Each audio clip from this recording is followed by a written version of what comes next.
Hello बच्चों, let's read this question. The question say that the following carbohydrate is बच्चों यहाँ पर एक कार्बोहाइड्रेट का स्ट्रक्चर बनाया गया है। Option A keto hexose, option B an aldohexose, option C an alpha furanose, option D an alpha pyranose. तो बच्चों हमसे पूछा गया है कि मतलब इस कार्बोहाइड्रेट को क्या कहते हैं। इसके रिगार्डिंग चार ऑप्शन है, इन चारों में से करेक्ट को आइडेंटिफाई करना है। तो सबसे पहले समझेंगे की कॉन्सेप्ट। की कॉन्सेप्ट होगा स्ट्रक्चर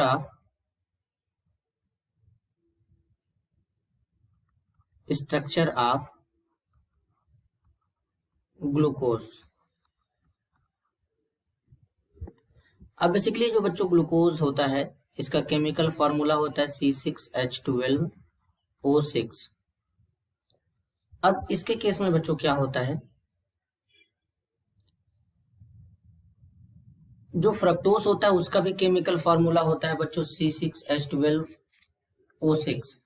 लेकिन अब यहाँ पे ये जो कार्बोहाइड्रेट है ये ग्लूकोज है, ये कैसे पता चला। तो बेसिकली अगर बच्चों हम बात करें तो जो फ्रक्टोज होता है उसमें 5 मेंबर्ड रिंग बनता है और ग्लूकोज में 6 मेंबर्ड रिंग बनता है। तो अगर हम ठीक तरीके से देखें तो यहाँ पर रिंग में एक एटम यहाँ पे, दूसरा एटम यहाँ पे, तीसरा एटम यहाँ पे, चौथा एटम यहाँ पे, पांचवा एटम यहाँ पे, छठवां एटम यहाँ पे, मतलब 6 एटम इन्वॉल्व है। तो इसका मतलब कंफर्म है कि ये स्ट्रक्चर ग्लूकोज का होगा। और दूसरा बात बच्चों ये है कि बेसिकली यहाँ पर ये ग्लूकोज का रिंग स्ट्रक्चर है, इसको कैसे बनाया गया है ये समझेंगे।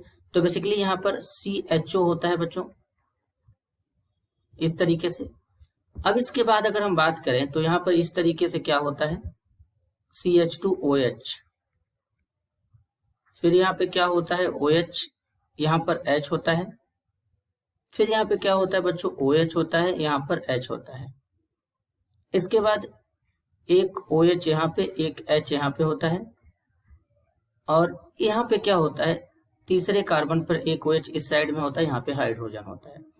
अब कार्बोनिल ग्रुप में पोलैरिटी होता है, इस पे पार्शियल नेगेटिव, इस पे पार्शियल पॉजिटिव चार्ज होता है। तो ये जो ऑक्सीजन है बेसिकली ये कार्बन नंबर 1 है, ये 2 है, ये 3 है, ये 4 है, ये 5 है, ये 6 है। कार्बन नंबर 5 का बेसिकली यहाँ पर ये जो ऑक्सीजन है इसके पास लोन पेयर है, तो ये इस इलेक्ट्रोफिलिक सेंटर पे अटैक करता है।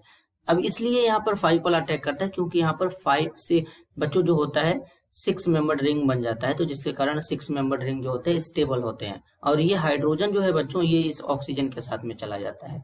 तो जैसे ही इस ऑक्सीजन के साथ में जाएगा तो बेसिकली ग्लूकोज के केस में क्या होता है बच्चों, ग्लूकोज के केस में यहाँ पर इस तरीके का हमको स्ट्रक्चर शो होता है, इस तरीके का स्ट्रक्चर शो होता है। यहाँ पर एक OH आ जाता है, देन इस OH से क्या होता है बच्चों जरा ठीक से यहाँ पे समझेंगे।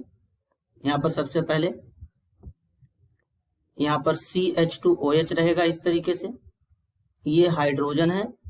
अब इस हाइड्रोजन के साथ में यहाँ पर इस तरीके से एक ऑक्सीजन, यहाँ पे ये वही ऑक्सीजन है बच्चों जो इस इलेक्ट्रोफिलिक सेंटर पे अटैक कर रहा था, और इसको इस तरीके से यहाँ पर कनेक्ट कर देंगे, इस तरीके से यहाँ पे कनेक्ट कर देंगे। तो सबसे पहले इसको कनेक्ट करते हैं। जब इसको कनेक्ट कर देंगे तो ये कुछ इस तरीके से यहाँ पे बच्चों शो होगा। अब बाकी के जो हमारे ग्रुप्स हैं उनको अरेंज कर देंगे इस तरीके से।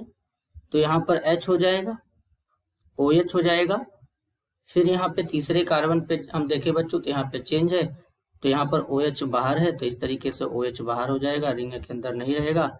चौथे कार्बन पे H हो जाएगा, यहाँ पे इस तरीके से OH हो जाएगा। तो ये हमारा पहला कार्बन, ये दूसरा, ये तीसरा, ये चौथा, ये पांचवा और ये छठवां कार्बन।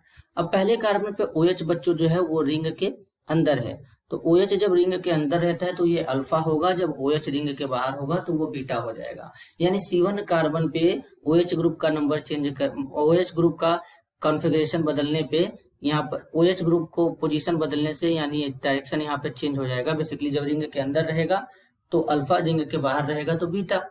तो इसके कारण यहाँ पे जो चेंज आता है तो इसलिए इसको बोलते हैं कि ये जो C1 कार्बन है ये एनोमेरिक कार्बन है। इससे क्या हो रहा है कि इसका OH ग्रुप जो है इसका पोजीशन या बोल सकते हो जो डायरेक्शन चेंज करने से इसका कॉन्फ़िगरेशन चेंज हो जा रहा है, तो इसे एनोमेरिक कार्बन कहते हैं। तो अगर OH हम रिंग के बाहर लगाते हैं तो ये बीटा फॉर्म हो जाएगा। अब अगर हम इसके साइक्लिक स्ट्रक्चर की बात करें बच्चों तो इसका साइक्लिक स्ट्रक्चर किस तरीके से बनेगा। तो इसका जो साइक्लिक स्ट्रक्चर होता है कुछ इस तरीके से बनता है। एक ऑक्सीजन यहाँ पे हो जाएगा, रिंग में। फिर इस तरीके से यहाँ पे सबसे पहले यहाँ पे इस तरीके से इसको बनाएंगे, एक अच्छे से बॉन्ड यहाँ पे बनेगा और एक बॉन्ड यहाँ पे बन जाएगा इस तरीके से। अब यहाँ पे पहले कार्बन पे HOH लगाएंगे, फिर दूसरे कार्बन पे HOH लगाएंगे, तीसरे कार्बन पे OH लगाएंगे, चौथे कार्बन पे यहाँ पे H लगाएंगे, OH लगाएंगे इस तरीके से। फिर नेक्स्ट यहाँ पे जो कार्बन है, इस कार्बन पे क्या करेंगे बच्चों, इस तरीके से यहाँ पे CH2OH और H लगाएंगे। अब अगर हम नंबरिंग कर दे बच्चों, तो यहाँ पर ये पहला कार्बन, दूसरा, तीसरा, चौथा कार्बन हो जाएगा, यहाँ पे पांचवा, यहाँ पे छठवां। अब बच्चों यहाँ पे एक बात और ध्यान से सुनेंगे, इस पहले कार्बन पे जो हमको OH दिख रहा है, जब ये नीचे के डायरेक्शन में है तो ये अल्फा है, जब इसको ऊपर के डायरेक्शन में चेंज कर देंगे तो वो बीटा फॉर्म हो जाएगा। अब इसी स्ट्रक्चर को बच्चों यहाँ पर ये जो बनाया गया है, ये 3D वे में बनाया गया है।